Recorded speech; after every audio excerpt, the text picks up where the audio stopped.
A common question which arises for those who find themselves in narcissistic, toxic relationships time and time again is, are you attracting the toxic person? Is the toxic person attracting you? Are you attracting each other? Are you both toxic?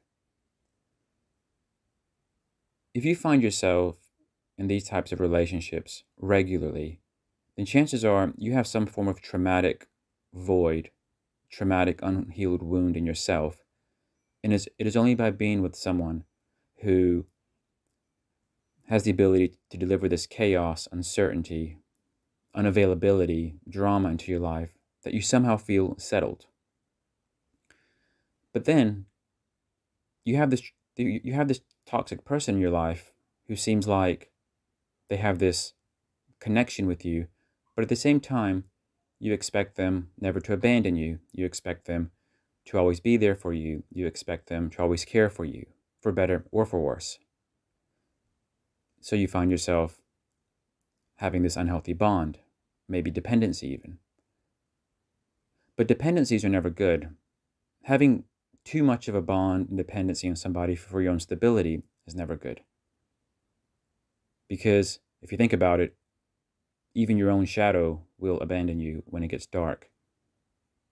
So if things go south with anyone else, even a healthy person, you can't necessarily rely on them in the way you might want. And of course, when things go south, or even when things are good with a toxic person, you can't count on them. But toxic people, narcissists, they do like holding people into their lives that have the ability to keep them feeling uplifted. People who have the ability to keep them feeling above all else. So if you're the kind of person who's willing to stick around despite them throwing devaluations your way, breadcrumbing you, pushing you away, pulling you back when it serves them, sometimes these people will outright ignore you. They will stonewall you for prolonged periods of time. And then they'll throw in just enough future faking, just enough hooks to make you believe again that there's some future in it, that there's something to look forward to in the relationship that keeps you around. It is people who will stick around despite having this mistreatment that narcissists and other manipulating type personalities like. Because most people, if they're with somebody who shows too many red flags, won't stick around. But if you're sticking around, that just means you're doing so by choice, whether you realize it or not. And whether you realize it or not, you have become the perfect target for people who need someone to use and abuse. And it all comes down to these people manipulating personalities who have this inability to self-regulate, to feel good about themselves. They're always looking for somebody who they consider to be quite valuable, quite well accomplished, or at least in some ways. Somebody who's got good energy in their eyes. And then they think, how can I put this person into this cage, so to speak, where I can limit them, limit their potential, but get them to funnel and channel all their energy towards me. So that's the mindset. How can I get that person to relinquish everything else and get them to focus on me? And when they manage to do that, and if the person sticks around, despite slowly being shamed in certain ways, pushed away from other people in certain ways, condescended in certain ways, being at times stonewalled, even ghosted for periods of time.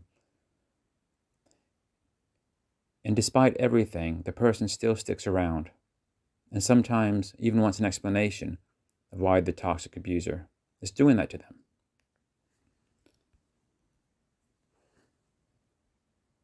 So someone who allows themselves to be in the cage like that, they are the perfect supply for someone who can't self-regulate. They are the perfect tool the perfect apparatus for the narcissist, for the toxic person, to live their life almost feeling normal, because now the narcissist's void is being filled. Because narcissist's void is only ever temporarily filled when they manage to capture and ensnare a supply that they can keep in that small, confined place to use it for their own benefit. But the thing is, nobody's ever forced to stay in that cage. No one's ever forced to stay at the narcissist's mercy. And I know some people might think, yeah, well, if you have kids with them, if you have a financial dependency with joint assets, it's more difficult to break free. And I agree, in those circumstances, it is more difficult to break free. And sometimes in those circumstances, if you do want to break free, you might need people you trust to help you, whether it's a family member, a friend, a therapist. So yes, in some cases, it's very hard. But to be honest, even in the best case scenarios, it's still hard to break free because the emotional dependency itself, the trauma bond, can keep you there way longer than you should be. But you only reach that point of being heavily trauma bonded if you ignored probably around 500 red flags. And then sometimes when things actually do fall apart, when things do break up, and you're left in the cage and the narcissist disappears, you can find yourself in a place of a lot of anger and a lot of wanting answers and a lot of seeking some form of closure. It's like you were bit by this poisonous snake. The snake ran away, and now you want to go find the snake and ask, why did you bite me? Instead of just saying, oh good, the snake left. I'm never going to have to see that snake again. Because narcissists, they know that you want closure. Narcissists know that you're trauma bonded. Narcissists know that you want them.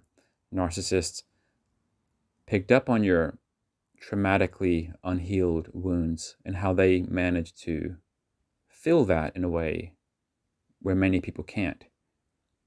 Even if them filling your traumatic voids was nothing more than them putting venom into your system, day by day, slowly destroying your nervous system, slowly destroying your connection with yourself and your higher self, and,